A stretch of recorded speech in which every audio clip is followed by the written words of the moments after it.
পিতামহ ব্রহ্মার যে দক্ষিণ অঙ্গুষ্ঠ সেখান থেকে জন্মগ্রহণ করেন বলেই নাম হয় দক্ষ। ব্রহ্মার দক্ষিণ অঙ্গুষ্ঠ থেকে জন্মগ্রহণ করেছিলেন, ওই জন্য তার নাম হচ্ছে দক্ষ।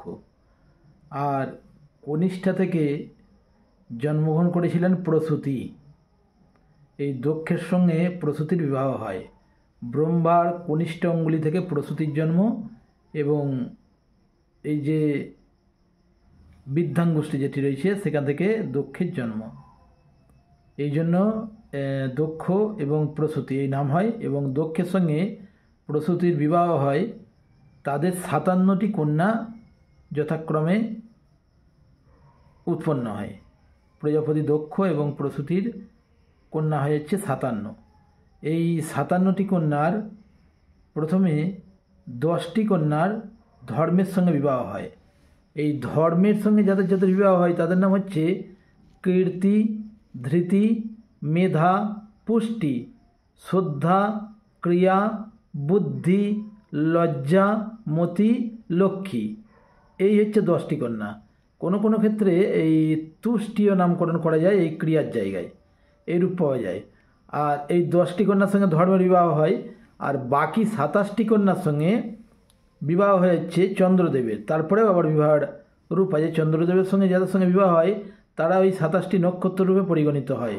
এগুলি হচ্ছে অশ্বিনী, ভরণী, কৃত্তিকা, রোহিণী, মৃগশিরা, আদ্রা, পুনর্বসু, পুষ্যা, অশ্লেষা, মঘা, পূর্ব ফাল্গুনী, উত্তর ফাল্গুনী, হস্তা, চিত্রা, স্বাতি, বিশাখা, অনুরাধা, জ্যেষ্ঠা, মূলা, পূর্বরাষাঢ়া, উত্তরাষাঢ়া, শ্রবণা, ধনিষ্ঠা, শতভিষা, পূর্ব ভাদ্রপদ, উত্তর ভাদ্রপদ, রেবতী। এই যে 27টি নক্ষত্র, এর সঙ্গে চন্দ্রদেবের বিবাহ হয়। তাহলে 27 আর 10 37, তাহলে রয়েছে 20 জন। এই যে 20টি কন্যা রইল, এই 20টি কন্যার মধ্যে 13টি কন্যার বিবাহ হয় এই মরীচির পুত্র কশ্যপের সঙ্গে।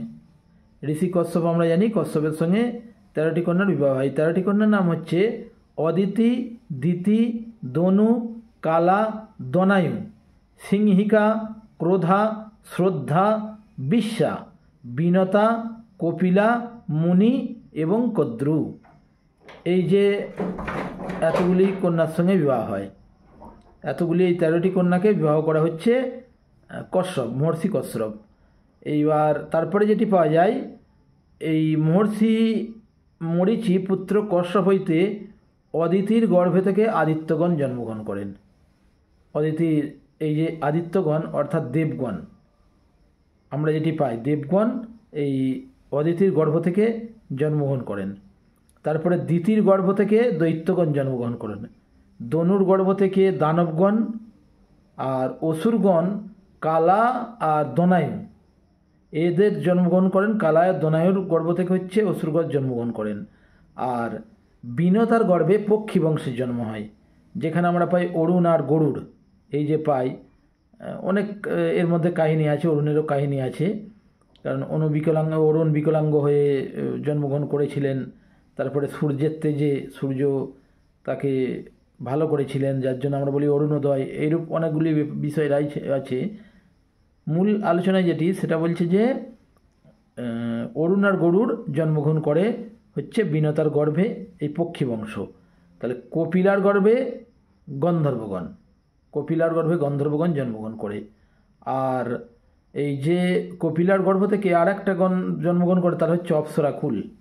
অপ্সরাকুল এই কপিলার গর্ভজাত, এরূপ পাওয়া যায়। আর কদ্রু হতে নাগ, মানে কদ্রু হচ্ছে নাগমাতা, নাগবংশ, নাগবংশ জন্মগ্রহণ করেন। এই বিশেষ করে এই অষ্টনাগগঞ্জে পাওয়া যায়, এরা কিন্তু কদ্রুরই পুত্র। অনন্ত বাসুকীপদ্ম মহাপদ্মশ্চতক্ষ কুকুলির কর্কটায় অসংখ্য অষ্টনাগ প্রকৃতিতা, এই যে 8খানি নাগের নাম পাওয়া যায়, এরা কিন্তু প্রথমত এই কদ্রুরই পুত্র, এইরূপ পাওয়া যায়। আর অর্থাৎ সর্পকুল, সর্পকুল কদ্রু হতে জন্মগ্রহণ করেন। আর শ্রদ্ধা প্রভৃতির গর্ভে অসংখ্য সুরসুর গণ জন্মগ্রহণ করেন। এই বাকিগুলো যারা রয়েছে তাদের ক্ষেত্রে অসংখ্য সুরাসুরগণ জন্মগ্রহণ করেন। এরপর আরও সুন্দরভাবে যেটা বলা হচ্ছে, মহর্ষি অত্রির বংশে অনুসূয়ার গর্ভে অনেক ঋষির জন্ম হয়, এরূপ আমরা পাওয়া যায়। অনুসূয়ার দারুণ কাহিনী আছে, একটা অতি সুন্দর কাহিনী আছে। ওই যে তিনজনকেই মানে সতীত্বে ব্রহ্মা বিষ্ণু মহেশকে তিনজনকেই মানে বাল্যপুত্র করে রেখেছিল, একদম শিশু করে রেখে দিয়েছিল, এরূপ একটি সুন্দর কাহিনী আছে। মহর্ষি এরপরে যেটা বলছে, মহর্ষি অঙ্গিরার ঔরসে শ্রদ্ধার গর্ভে দেবগুরু বৃহস্পতির জন্মগ্রহণ হয়। মহর্ষি অঙ্গিরার ঔরসে শ্রদ্ধার গর্ভে দেবগুরু বৃহস্পতি এবং উতথা প্রভৃতি ঋষিগণের জন্মগ্রহণ হয়। বৃহস্পতির পুত্রের নাম হচ্ছে ভরদ্বাজ, বৃহস্পতির পুত্র যে তার নাম হচ্ছে ভরদ্বাজ। এরপর আসছে, মহর্ষি পুলস্ত হতে রাক্ষস, বানর, কিন্নর, যক্ষ প্রভৃতির জন্ম হয়। মহর্ষি পুলস্ত হতে, মহর্ষি পুলহ হতে সিংহ, ব্যাঘ্র, ভল্লুক প্রভৃতির উৎপন্ন হয়।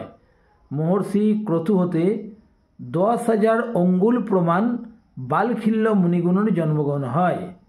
এই যে বালখিল্য মুনি আমরা চারজনকে যাদের নাম পাই, তাদের এই 10,000 আঙ্গুল পরিমাণ উচ্চতা ছিল, তাদের জন্মগ্রহণ হয় মহর্ষি ক্রতুর যে মহর্ষি ক্রতু হইতে আর কি।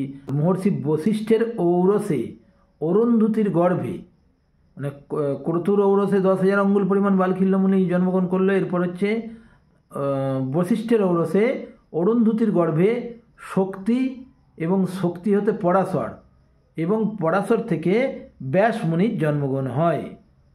এইরূপ আমরা পাচ্ছি। কথিত আছে, বরুণের যজ্ঞে ব্রহ্মার হিতপদ্ম হতে ভৃগু মুনির জন্মগ্রহণ হয়। ব্রহ্মার যে হৃদয়, সেখান থেকে ভৃগু মুনির জন্মগ্রহণ হচ্ছে, এইটি পাওয়া যাচ্ছে। আর মহর্ষি ভৃগুর ঔরসে কশ্যপ কন্যা পুলমার গর্ভে চবন মুনি হইতে ঔর্ব জন্মগ্রহণ করে। যে আমরা যে প্রবর পাই, এখান থেকেই প্রবরগুলি আমরা পাচ্ছি, ঔর্ব, চবন এইরূপ পাচ্ছি, ভরদ্বাজ এগুলো পাচ্ছি, পুলস্ত, পুলহ, ক্রতু, বশিষ্ঠ, এই যে সপ্তর্ষি বা এই যে প্রবর, এই প্রবরগুলো আমরা পাচ্ছি। ঔর্ব হইতে ঋচিক ও ঋচিক হইতে যমদগ্নির জন্মগ্রহণ হয়। অন্যদিকে ঔর্ব হইতে ভ্রমতি, ভ্রমতি হইতে রুরু, রুরু হইতে সুনক, সুনক হইতে সৌনক মুনির জন্মগ্রহণ হয়। তারপরে বলছে, কর্দম মুনির ঔরসে মনুর কন্যা দেবাহুতির গর্ভে কপিল মুনির জন্মগ্রহণ হয়। কপিল মুনি আমরা জানি যে সাংখ্য দর্শন, প্রথম সাংখ্য দর্শন প্রণেতা। যখন মানে পৃথিবীতে সমস্ত মানুষ যখন বস্ত্রের ব্যবহার পর্যন্ত জানতো না, তখন ওই কপিল মুনিই বলেছিল, সাংখ্য দর্শন প্রণেতা।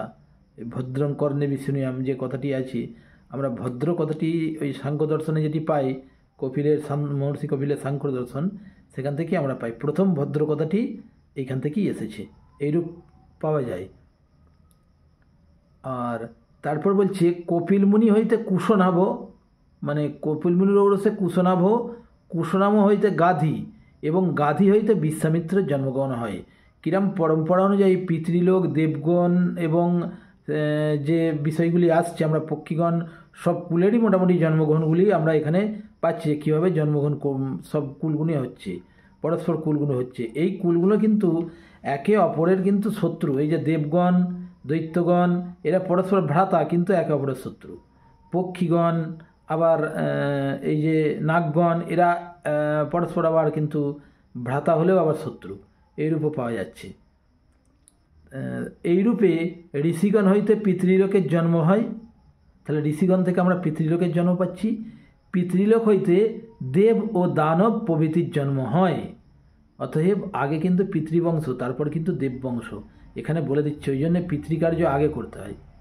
প্রথমে পিতৃকার্য কেন করতে হয় এইখানটাতে বলা হচ্ছে। বলছে, ঋষিগণ হইতে পিতৃলোকের জন্ম হয়, পিতৃলোক হইতে দেব ও দানব প্রভৃতির জন্ম হয়, দেবগণ হইতে জগতের অন্যান্য স্থাবর জঙ্গমাদির সৃষ্টি হয়। এরপর বলছে, পৃথিবী, জল, তেজ, বায়ু ও আকাশ নিত্য হইলেও এই সকল কল্পেই সৃষ্টি হইয়াছে। অপরাপর পদার্থ প্রতিকল্পই সৃষ্টি হইয়া থাকে, অর্থাৎ কল্প। এখানে আরেকটি বিষয় আছে কল্প, কল্প বিষয়টি আছে। যেমন কল্প মানে কি, আমরা যে ব্রহ্মার কল্প অনুযায়ী যেটা পাই, কল্প বলতে যেটি বলা হচ্ছে, বলছে যে সত্য, ত্রেতা এবং দাপর কলি, এই 4টে যুগ আছে। এই 4টে যুগে একটা দিব্য যুগ হয়। সহস্র দিব্যযুগে ব্রহ্মার একটা দিন হয়, মানে এক দিবস হয়। এইরূপ সহস্র দিব্যযুগে এক রাত্রি হয়, ব্রহ্মার এক রাত্রি হয়। এইভাবে বর্ষ গণনা দ্বারা যে শতবর্ষ হয়, সেই শতবর্ষই ব্রহ্মার আয়ু। অর্থাৎ ব্রহ্মারও কিন্তু জন্ম আছে এবং তার সঙ্গে কিন্তু ব্রহ্মারও কিন্তু ক্ষয় আছে। আয়ুর যে বিষয়টি এখানে বলা হচ্ছে, এইরূপ কত ব্রহ্মাগত হইয়াছেন এবং কত ব্রহ্মা আসিবেন তাহার কল্পনা করা যায় না। মানে কত ব্রহ্মা যে ক্ষয় হয়েছেন এবং কত আসিবেন সেটি কল্পনা করা যায় না। উল্লিখিত দিব্যযুগে বৎসর গণনা করিয়া দেখা যায় যে বর্তমান ব্রহ্মার 50 বছর গত হইয়া 150 বৎসরের প্রথম দিন চলিতেছে। 150 বৎসরের প্রথম দিন চলিতেছে, অর্থাৎ হিসাব করিয়া এখানে যে কতগুলি ওই শূন্য আসবে একের পেছনে, তো চিন্তা করা যাবে না। এখানে অনেকগুলি শূন্য আসবে, এগুলি গণনা করার মাধ্যমে এগুলি পাওয়া যায়। ব্রহ্মার দিনই কল্প বলিয়া অভিহিত, ব্রহ্মার যে দিন সেটি কল্প বলিয়া অভিহিত। বর্তমান ব্রহ্মার 150 বৎসরের এই প্রথম দিনকে বরাহ কল্প বলা হইয়া থাকে। আমরা যখন সংকল্প করি সে তো বরাহ কল্পে, বৈবস্বত মন্বন্তরে, এইরকম যে বিষয়গুলি রয়েছে এইখান থেকেই সেটি পাওয়া যাচ্ছে বৃহৎ সংকল্পের ক্ষেত্রে। এইবার ব্রহ্মা ক্ষেত্রে বলা হচ্ছে যে ব্রহ্মাকে এইরূপ বলা হচ্ছে। ব্রহ্মা প্রকৃতপক্ষে সৃষ্টিতত্ত্বে যেটি বলা হচ্ছে যে যে পরমেশ্বর তাহার ইচ্ছা হলো আমি ক্রীড়া করিব, দেহ ধারণ করিব, জীব দেহ ধারণ করিব, এটি ইচ্ছা হলো। তখন সে কি করলো, তখন যেটা বলা হচ্ছে সৃষ্টিকর্তা প্রথমে জীবভাবাপন্ন দেহ ধারণ করেন এবং সেই দেহে পরমেশ্বরের অধিষ্ঠান হইলে তিনি চৈতন্য প্রাপ্ত হইয়া ব্রহ্মা নামে অভিহিত হইলেন, এইরূপ বলা হচ্ছে। তাহলে ব্রহ্মা প্রথমং সংবভুব, এরম বলা হচ্ছে। ব্রহ্মা দেবানাং প্রথমং সংবভুব, ব্রহ্মা দেবানাং প্রথমং সংবভুব, এরম বলা হচ্ছে। মানে সৃষ্টিকর্তা প্রথমে জীবভাবাপন্ন দেহ ধারণ করেন এবং সেই দেহে পরমেশ্বরের অধিষ্ঠান হইলে তিনি চৈতন্যপ্রাপ্ত হইয়া ব্রহ্মা নামে অভিহিত হইলেন, ইনি হচ্ছেন ব্রহ্মা। তো ব্রহ্মারও কিন্তু ক্ষয় আছে, যাহার জন্ম আছে তাহার ক্ষয়ও আছে, তাহার লয়ও আছে, আমরা দেখতে পাচ্ছি। যাই হোক, এইরূপ বিষয়গুলি পরস্পর আসছে। এই ব্রহ্মারও আবার যে 20টি নাম সেটিও বলা হচ্ছে, যে ব্রহ্মার 20টি নাম, সেই নামগুলিও ক্ষেত্রে এখানে বলা হচ্ছে ব্রহ্মা তদ্ভু সুরজ্যেষ্ঠ পরমেষ্টি পিতামহ হিরণ্যগর্ভ লোকেশ স্বয়ম্ভু চতুরানন ধাতাজ যোনি দ্রোহীন বিরিঞ্চি কমলাসন স্রষ্টা প্রজাপতির বেড়েদা বিধাতা বিশ্ব শ্রীগী বিধি, এরূপ বলা হচ্ছে। অর্থাৎ যে 20টি নাম সেখানে বলা হচ্ছে যে ব্রহ্মা, প্রথম নাম ব্রহ্মা, তারপর আত্মভূ, তারপর সুরজ্যেষ্ঠ, তারপর পরমেষ্টি, তারপর পিতামহ, তারপর হিরণ্যগর্ভ, তারপর লোকেশ বা লোকনাথ, তারপর স্বয়ম্ভু, তারপর চতুরানন, তারপর ধাতা, তারপর অযোজনী, তারপর দ্রুহীন, তারপর বিরিঞ্চি, তারপর কমলাসন, তারপর সৃষ্টিকর্তা বা স্রষ্টা, এইরূপ নাম, তারপর প্রজাপতি, তারপর বেধা, তার বিধাতা, তার বিশ্বশ্রীক, তারপর বিধি, এইরূপ নাম পাওয়া যাচ্ছে ব্রহ্মার ক্ষেত্রে। সৃষ্টিতত্ত্ব অনুযায়ী আমরা পারস্পরিক এই নির্ণয়গুলি পেলাম। আমাদের যেরূপ নির্ণয় দিয়েছে আমাদের শাস্ত্র, সেইরূপ নির্ণয়গুলি আমরা পেলাম এবং এই পারস্পরিক দিকগুলোই আমাদের ক্ষেত্রে যে আমরা যে কোনখান থেকে এসেছি সেটিও আমরা জানতে পারলাম। সৃষ্টিতত্ত্বে আমরা প্রথমে পিতৃগণ, তারপর দেবগণ, এইরূপ আমরা বিষয়গুলি পেলাম যে সৃষ্টিতত্ত্বে কীভাবে আসছে। ভিডিওটি ভালো লাগলে অবশ্যই সাবস্ক্রাইব করবেন চ্যানেলটি, নোটিফিকেশন অল করে দেবেন, লাইক করবেন, শেয়ার করবেন, কমেন্টের মাধ্যমে আপনাদের অমূল্য মতামত অবশ্যই জানাবেন এবং সকলে ভালো থাকবেন, খুব সুন্দর থাকবেন। নমস্কার, সকলকেই প্রণাম।